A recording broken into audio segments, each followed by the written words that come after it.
The antiseptic scent of the hospital room clung to my clothes like grief, and the rhythmic beeping of the monitor beside my daughter's bed was the only sound that tethered me to sanity.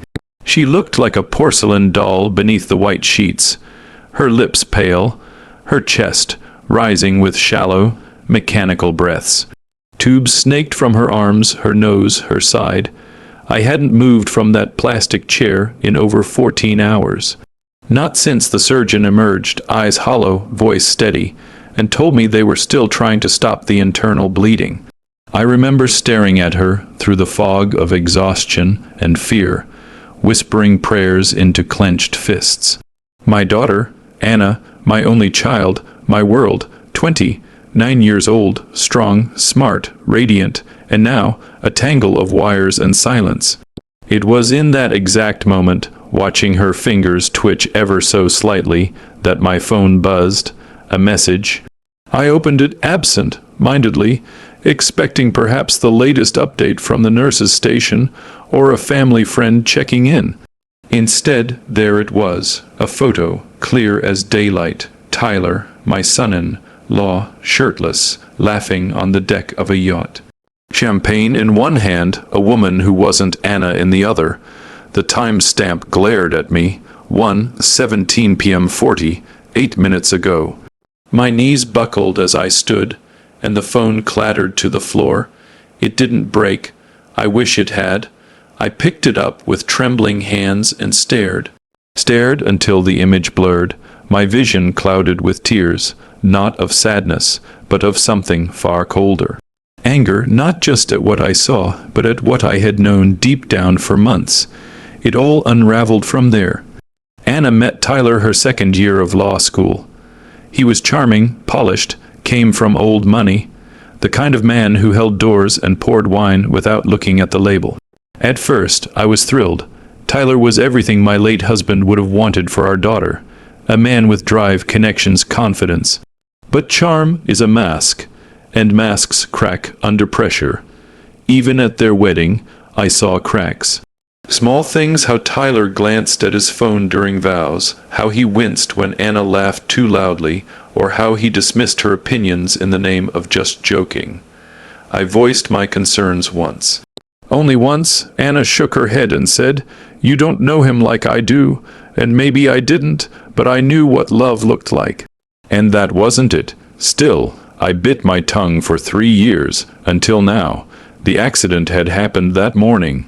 Anna was crossing the street after her morning run, headphones in, distracted by a message she had received ironically from Tyler, asking her to wire money from their joint account.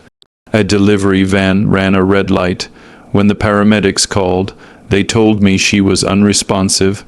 When the doctors briefed me, they said there was a high chance of permanent brain damage, assuming she pulled through. I had spent every waking second since clutching her hand, praying she would, and now an hour later her husband was on a yacht kissing a woman half, naked in a bikini.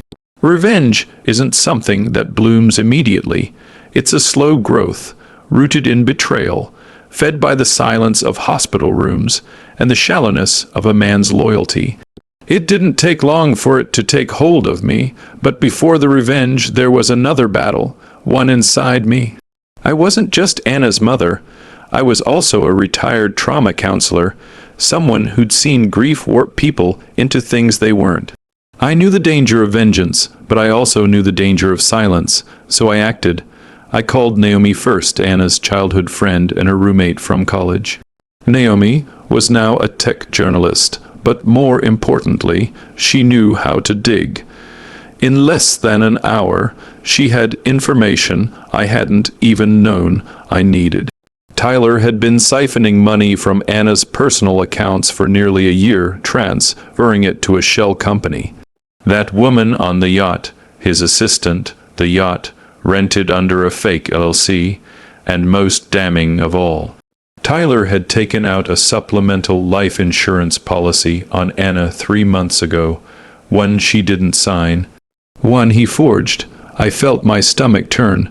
That was the first turning point, the line where grief turned into fire. The second came from Anna herself, That night, as I sat again by her side, reading aloud the book she loved, The Secret Garden, her finger moved. Not a twitch, not a spasm, but a deliberate movement. Her index finger tapped once, twice against mine. I leaned in, her eyes fluttered, just for a second, but they fluttered. She was still in there, and suddenly, it wasn't just about vengeance. It was about protecting her, fighting for her, giving her something to wake up to. While the hospital kept Anna stable, I worked in silence. Naomi helped me file a report with the police. Forgery, fraud, suspected insurance scam. I called in a favor from one of Anna's old professors, now a circuit judge. He couldn't do much yet, but he flagged the policy and made sure the payout was frozen. Tyler would get nothing. But I wasn't finished. The second subplot came through someone unexpected. Tyler's ex-girlfriend, Layla. She had reached out to Anna months ago, warning her that Tyler was not who he seemed. Anna never responded. But when I found her email buried in Anna's inbox, I called the number she'd left. Layla was hesitant at first, but when she heard what happened, her voice cracked. She told me everything. The manipulation, the emotional abuse, how Tyler pushed her to sign financial documents, only to leave her when her savings dried up. She still had proof, screenshots, emails, even a recording. Together, we gathered everything, and I waited. I waited until Tyler returned from his yacht getaway, suntanned and smug. He walked into the hospital like a man returning from war. Arms open, voice loud, crocodile tears ready. He didn't expect me. I met him in the hallway, blocking the door to Anna's room. She's improving, I said. And she'll live. His smile faltered. She moved her finger. She's going to remember everything. His face froze. And in the meantime, I continued, handing him a thick manila folder. You've got a lot to answer for. Inside were copies of everything: bank records, the forged policy, Layla's statement, Naomi's report, and a letter from the district attorney's office. He laughed, a nervous, high-pitched sound. You can't prove any of this, he said, but I could, and I had. And the officers waiting at the end of the hall proved it further when they asked him to come with them. The climax came 2 weeks later. Anna woke up fully. Her first words were slurred, but clear. Where's Tyler? I told her everything. She wept, then she asked for water. Healing was slow. Her body needed therapy, her heart even more. But she recovered, and when she finally stood on her own in the rehab center, she turned to me and said, "Thank you for not letting him win." We moved in together after that.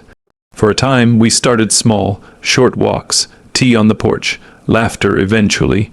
She filed for divorce, pressed charges, used her voice. She became an advocate for financial abuse survivors. She started speaking at women's shelters, law conferences, and schools. And I found peace again, not because justice was served, but because Anna found herself again. Sometimes I still get messages. People who heard her speak, women who said, I left because of her. And I know we did something right. The lesson: love is not blind, it's brave, it sees the cracks and still reaches in. And sometimes a mother's love can do what even medicine cannot. It can bring someone back. Even from the brink, even from betrayal, even from the cold hum of a hospital room where hope once felt like a ghost. Because, while her husband was on a yacht, I was fighting for her life, and she came back to me.